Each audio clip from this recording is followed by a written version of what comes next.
Welcome to CARICOMP Insider, where high-tech facial recognition meets real-world intelligence.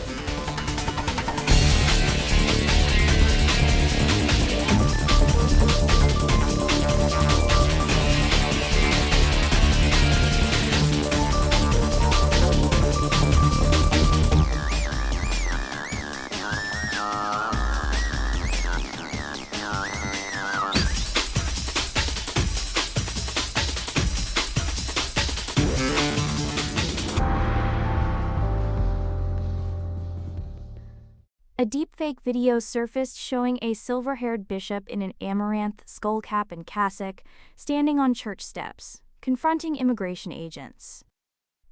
The bishop didn't exist, but the outfit was so convincing that viewers believed it anyway. That's the part that should unsettle all of us.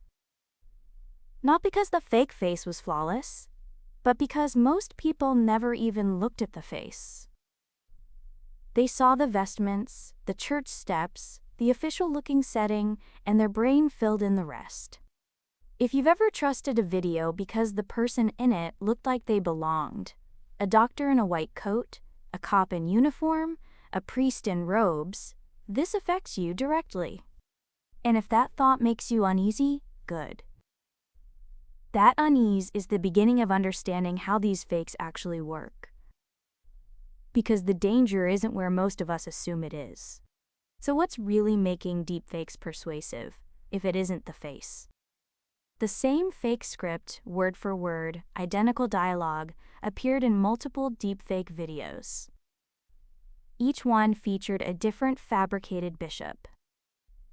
Different face, same costume, same church setting, same confrontation scene.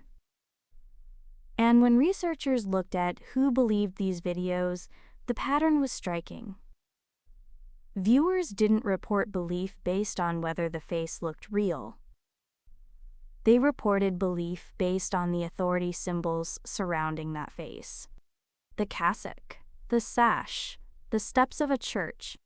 That's what sold it. According to a peer-reviewed study published in Sage Journals by Jin and colleagues, a source's follower count and a video's popularity are positively associated with how credible viewers find it. High-definition video quality also made fakes more convincing. Notice what's missing from that list: facial realism. The sharpness of the video and the social proof around it mattered more than whether the face itself held up under scrutiny. For anyone who's ever shared a video because it already had 1 million views, that finding should land hard. Now, most people assume deepfakes are dangerous because the fake face is so realistic you can't tell it apart from a real person. That belief makes total sense. Every headline about deepfakes leads with the technology. AI creates hyper-realistic faces, so of course we think the realism is the threat. But decades of misinformation research point somewhere else entirely. Narrative context, source authority, and social proof are far stronger persuasion tools than raw visual detail. A mediocre fake, dressed in institutional symbols, outperforms a perfect fake with no context. The uniform does the heavy lifting. The face just has to be good enough not to break the spell. So can't we just detect these fakes by looking more carefully?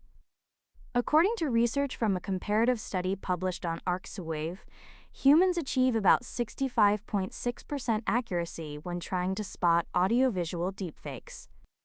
That's barely better than a coin flip. AI detection models, by contrast, reach between 87.5% and 97.5% accuracy. That's a gap of more than 20 percentage points. And it gets worse with longer videos. Once a clip runs past 30 seconds, people have serious difficulty spotting editing traces at all. Our eyes just aren't built for this job anymore. What's particularly troubling is that knowing about deepfakes doesn't necessarily protect you. People who are familiar with the technical giveaways, blurriness, lips out of sync with audio, didn't perform significantly better at judging whether deepfake content was trustworthy. They could spot a glitch, but they still fell for the story wrapped around it. Knowing what a fake looks like and knowing what a fake means are two completely different skills. For someone investigating a case, that distinction could mean the difference between a solid lead and a false one. For the rest of us, it means that being tech-savvy alone won't save us from being fooled. And this problem is growing fast. The Vatican's dicastery for communication, essentially their media office, reported receiving dozens of deepfake reports every single day. Fake accounts using artificial media are multiplying. Pope Leo XIV specifically advised people to protect their images, faces, and voices to prevent their use in digital fraud. When the Vatican is issuing guidance on identity theft, this isn't an edge case anymore. It's a standard problem. And it extends well beyond the church. Any trusted institution, from law enforcement to hospitals to schools, is a target for the same playbook. A deepfake works like a counterfeit check with one real security feature. A bank teller might verify the paper and watermark. The face checks out. But that doesn't mean the account number, the signature authority, or the written amount is real. The face is only one variable. The context around it, the uniform, the setting, the institution, the social proof, is where the real deception lives. And those two things have to be verified separately every single time. So here's what this comes down to. Deepfakes don't fool us primarily with realistic faces. They fool us with costumes, settings, and authority, the things our brains use as shortcuts to decide who to trust. And our eyes alone catch these fakes only about 2/3 of the time, while AI tools catch them more than 9 times out of 10. Whether you're building a case or just scrolling your feed, the lesson is the same. Never let the uniform convince you the face is real, and never let the face convince you the story is true.